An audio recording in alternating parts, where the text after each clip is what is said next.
ঘন্ট করার জন্য প্রথমে আলুটা ভেজে নেব, লবণ দিয়ে দেব, ভেজে নেব।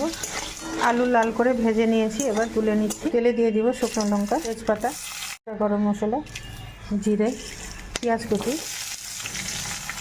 পেঁয়াজ ভেজে নিয়েছি, দিয়ে দিব আদা, টমেটো, লঙ্কা, হলুদ, লবণ, জিরের গুঁড়ো, লঙ্কার গুঁড়ো। এখন দিয়ে দিব গোবিন্দভোগ চাল ভিজিয়ে রেখেছিলাম, দিয়ে দিই। সব একসাথে ভালো করে ভেজে নেব।